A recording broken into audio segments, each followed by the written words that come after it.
The two panelists whose case study we will hear shortly are Srivats Srinivas Rao, co-founder of TraceX Tech, and Nitin Gupta, Vice President at Olam Agro. The session will be moderated by Apurva Chamaria, who is the Senior Vice President and Chief of Staff to the CEO and Managing Director at Tech Mahindra. He's also the author of some best-selling books on growth hacking. So welcome to all three of you. Over to you, Apurva. Thank you so much. Always a pleasure to see you, Smita, being very active in the startup ecosystem. And a very, very warm welcome to both our esteemed panelists and guests from all across India who are attending the startup conference. So we have a very, very interesting case study, which I'm personally very excited about. But before we get to the case study, let me introduce our both two distinguished participants. So Nitin Gupta is the Vice President of Olam Agro, which is a Singapore headquartered supply chain management firm with a multinational presence spanning more than 60 countries. Nitin heads the rice and grains business for Olam for South Asia, whereby exporting rice to more than 30 countries across the globe. In a career spanning more than 18 years, Nitin has built businesses with multiple MNCs and Indian corporates like ITC, Dabur, and Reliance. Nitin is also a part of Olam's India Management Committee, which comprises all the product, functional, and senior management of the country. Very, very warm welcome to you, Nitin. Thank you. Thank you so much, Apurva. We also have Srivatsa Srinivas Rao. Srivatsa is an academically electrical engineer and an alum of IMB. He's passionate about building technology for social good. 18 years of professional experience. He's done variety of roles and leadership profiles across software product management, engineering, solution sales, across large corporations and startups in agri, food, and education. He's been associated with Robert Bosch, Talisma, Logica. Prior to founding TraceX, Srivatsa co-founded an agri-tech startup called Jiva Bhumi in 2016. TraceX is a very exciting agri-tech startup based out of Bangalore. TraceX's flagship agri-tech platform, FoodSign, leverages the power of blockchain to digitize the food and agricultural ecosystem to make the supply chain clean, credible, and traceable. Very, very exciting and very, very relevant topic. So without further ado, let me get into opening remarks. So Nitin, I would like you to go first. There is a lot of audience out there who might not understand the strategic importance of rice in global trade and Indian exports. And so would love for you to shed light and why as a rice crop should we worry about rice being sustainable and what is the impact of rice cultivation on global environment? Sure, Apurva. So as you have rightly pointed out, so rice is a very, very critical and important commodity, both on global platform as well as on Indian agriculture commodity scenario. So if we talk about globally, so rice is a very interesting commodity in a way that 90% of the world's production is taking place in Asia. So it's highly concentrated in Asian countries. And from Asia, the rice travels to across globe, which is primarily to Middle East, Africa, Europe, and USA. And within Asia, if you talk about, there are two countries, China and India, which contributes more than 50% of the world's production. And amongst that, after China, India is the world's second largest producer of rice. So that makes India very strategically important as far as the global production is there, because India is contributing close to 25% of the global production. Coming on to the India point of view or the global trade point of view. So the global trade is close to 45 to 50 million metric ton out of a total production of 480 million metric ton. So only 10% of the rice gets traded. Rest 90% of the rice gets consumed wherever it is produced. But out of that 45 to 50 million metric ton, today India is contributing 15 to 18 million metric ton of total rice exports. And it is the world's largest rice exporter. So no country in the world can think of rice without talking about India. So that makes it in India specifically more and more strategically important to it. Coming on to Indian scenario, again, it's very important. Why? Because of a couple of reasons. One, out of a total food grain production of 280 million metric ton in the country today, rice is contributing 120 million metric ton. So that is the total production of rice. So it is the largest produced crop or commodity, you can say, in India today. And as far as the agri export basket is there, which accounts for roughly 48 to 50 million, 48 to 50 billion dollars. So rice is accounting 8 to 10 billion dollars out of that. So 20% of agri basket is constituted by rice. So it is the single largest commodity or the crop which is contributing to the export for the Indian agri export basket.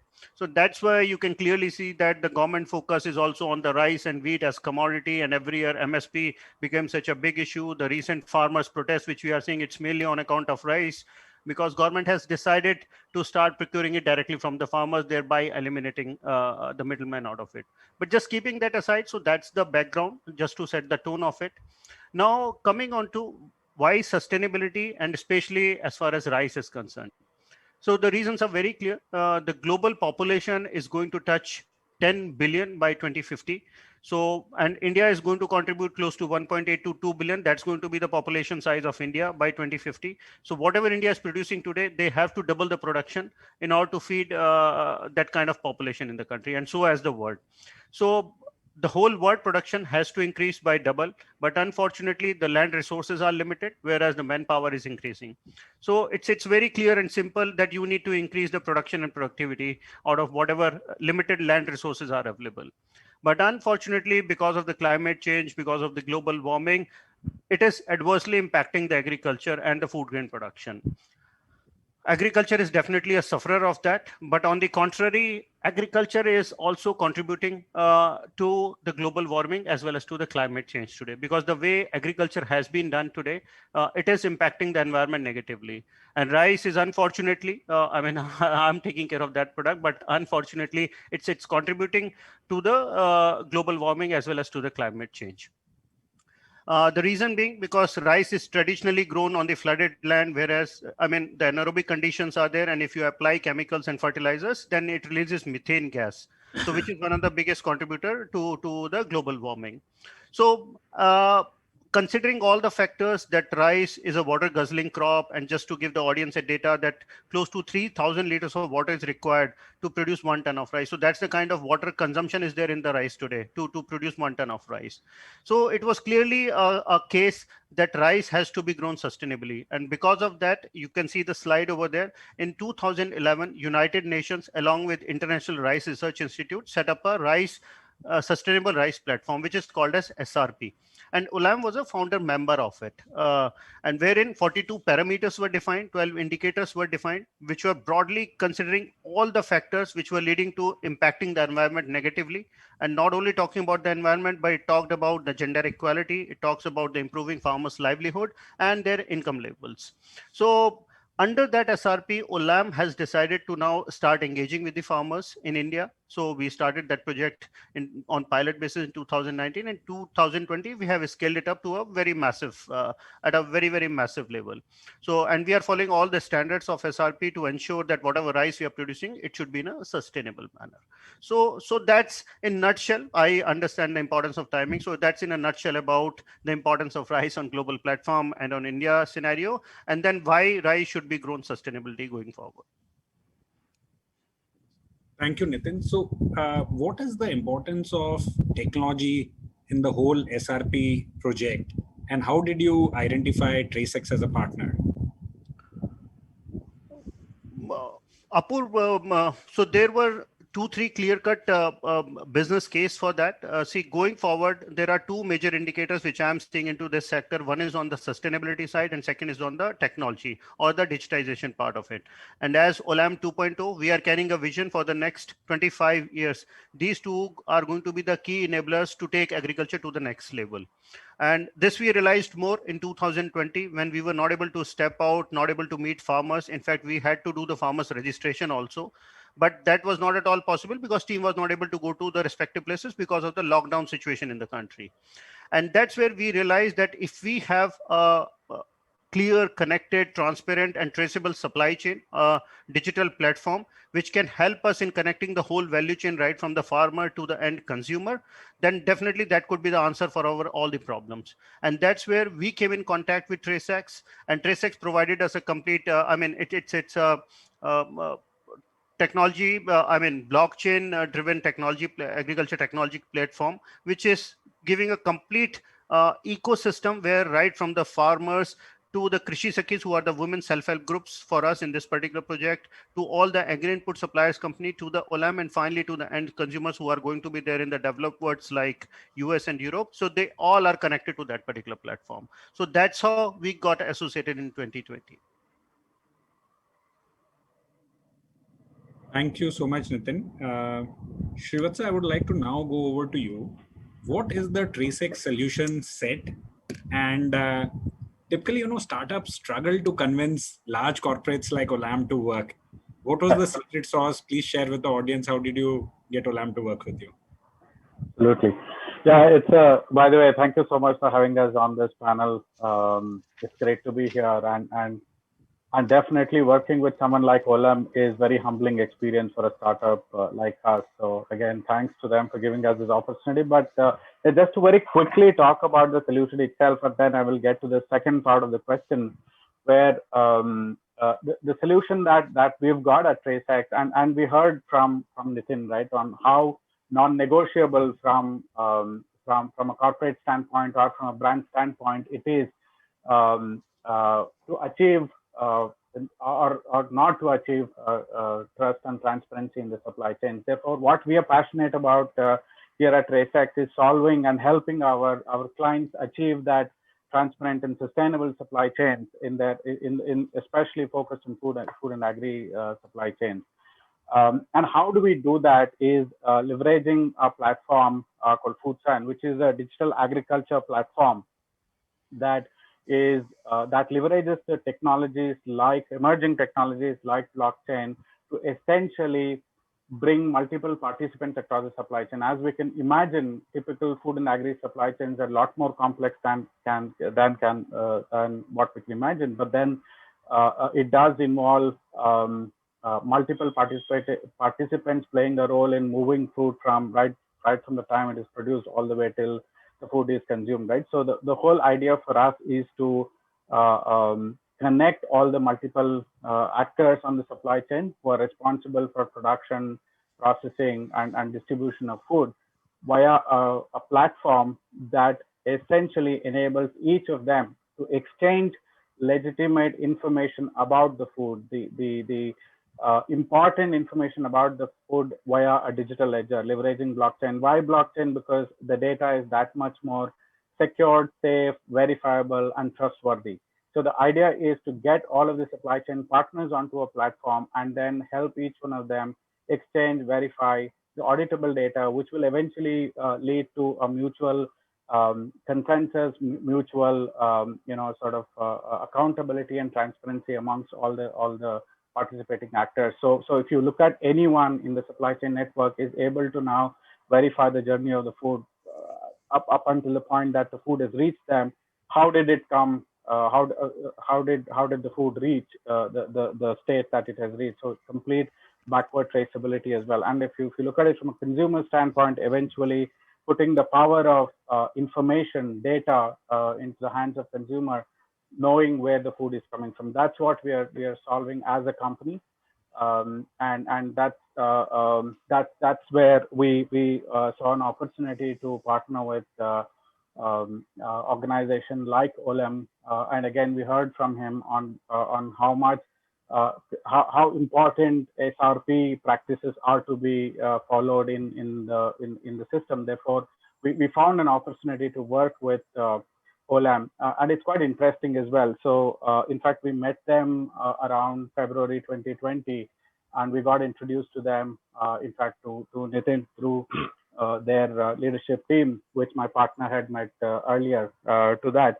And then we proposed our solution. So we met Nitin and his team, and then talked about what we got to offer. I must say that it was the right timing as well. It was just before the start of the Kharif season last year, where Olam was actually looking at their digitization across the SRP production project that they had, and we met at the right time, and then it aligned quite well with their digital strategy as well.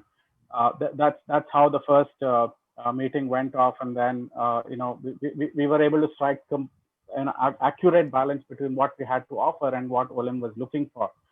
But then we had COVID play its part, right? So and as Nitin was mentioning earlier, again, we sort of thought it, while in February we had the agreement that we would start working on the project, but come April we knew there were a lot of the lockdowns and stuff like that.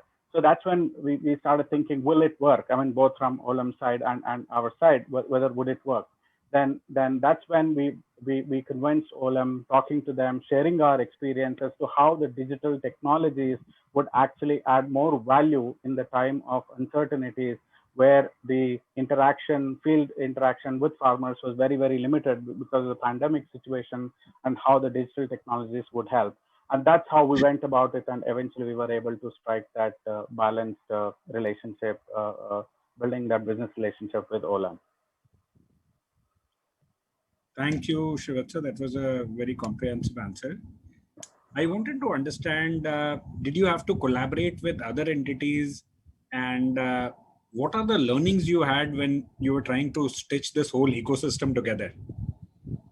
Absolutely. So I think when it came to working with Olam itself, so from the project standpoint, so we always interacted with Olam directly, and obviously Olam has a large supply chain set up for themselves, right? So the technology partner, so SRP is not just a single organization running, right? So for the magnanimity of SRP, the partners invariably would have to come together to run that successfully.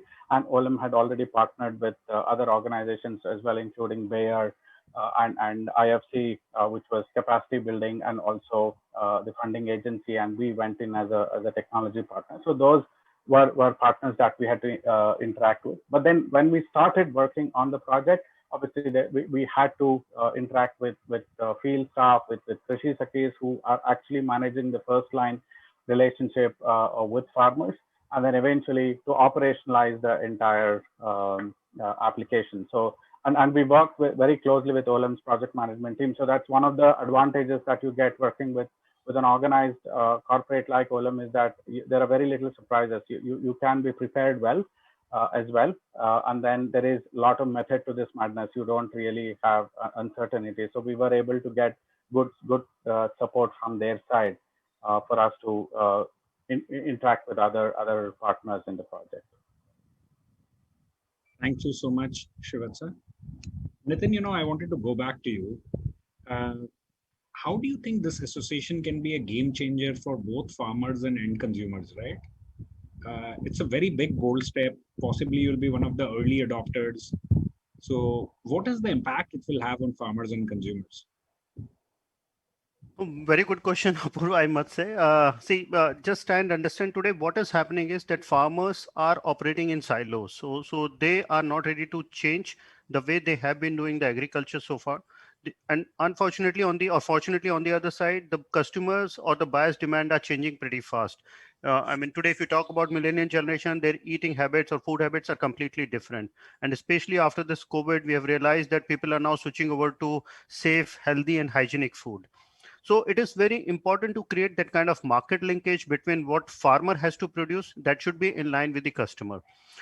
Let me start with the customer first. So what is happening is that today, if you have to enter for rice, let's say to developed worlds like Europe and US, they have very, very strict norms in terms of their eating habits. So let's say, for example, if you talk about Europe, there are more than 270 chemical MRL limits, which is metal residue limits, which have been defined. And if your rice is not meeting on any one of those demands, it will straight away get rejected.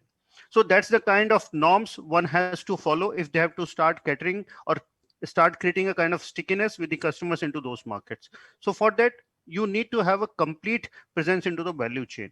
And today what is happening, because farmer knows how to grow paddy because they have been growing paddy for the last 50 years, they don't want to change that. And unfortunately, in pursuit of increasing more and more productivity, the farmers end up applying more and more chemicals and fertilizers to their field, which ultimately led to those kind of metal residue limits in your rice, and it gets rejected into those markets. So we try to create that linkage by defining a package of practices to the farmers that this is how you have to start growing paddy.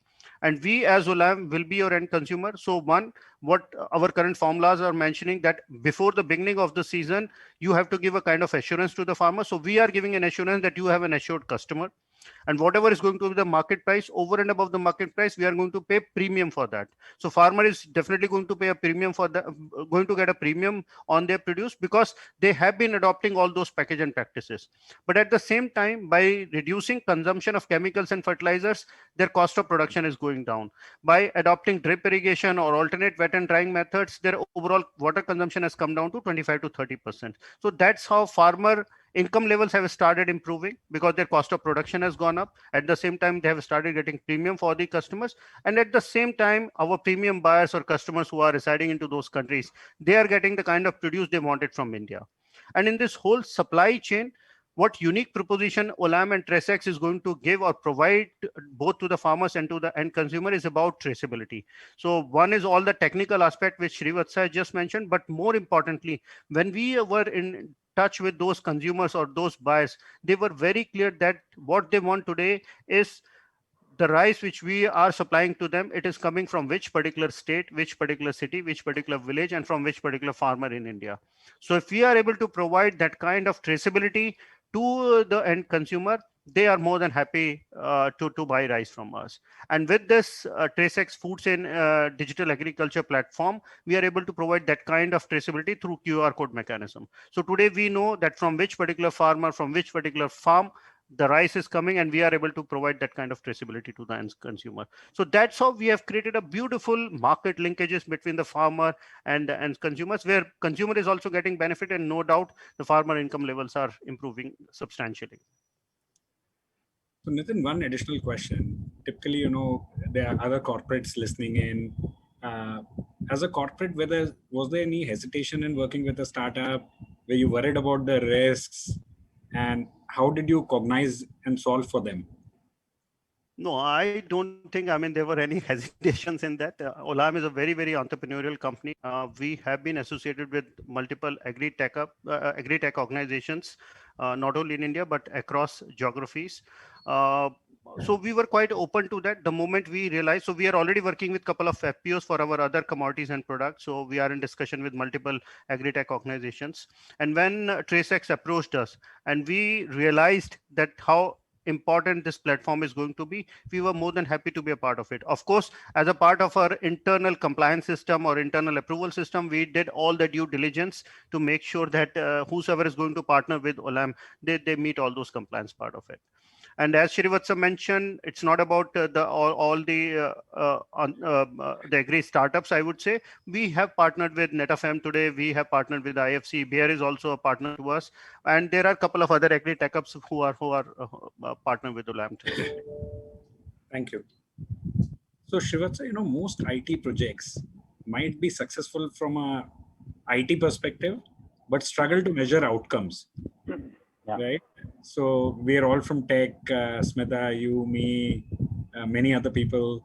So how do you measure outcomes in a project like this? What's your thought around that?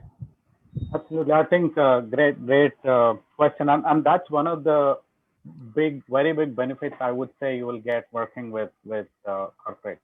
Because like I said, again, there is already a process to it. So we just had to actually follow that process. So for us, and given the objectives of SRP, again, we had to deliver, in the sense, the overall project had to deliver clear outcomes on social impact, economic impact, and environmental impact, right? So and that those are the information that was eventually essentially all through the production state, all through the production of the crop was captured in our system. So eventually, the way we went about it is did a lot of analytics on the data that was collected. So originally, before the digitization, it was for example, to know crop cost of production per acre production for a farmer would have been in some Excel sheets or some other forms. But with our solution, when we implemented it, we were able to actually bring that out very clearly in the digital form, because a lot of this information, including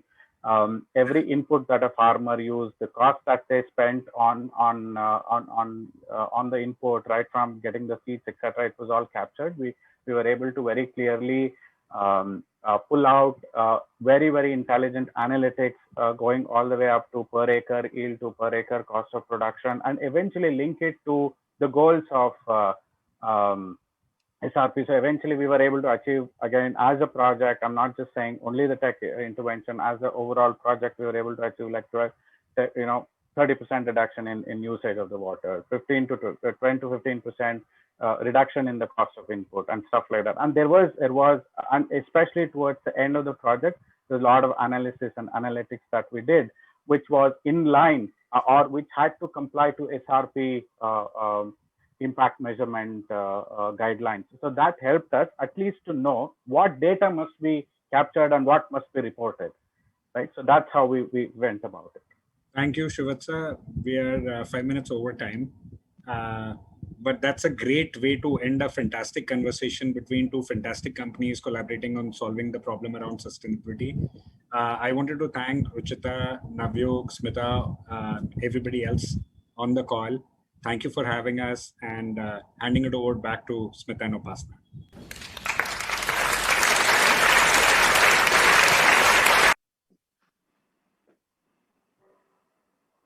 Thank you so much, Apurva, and many thanks to Srivats and Nitin for sharing your story of collaboration and your approach to partnership. It is very helpful to a lot of us who are looking for mutually beneficial collaborations with corporates. So thanks again.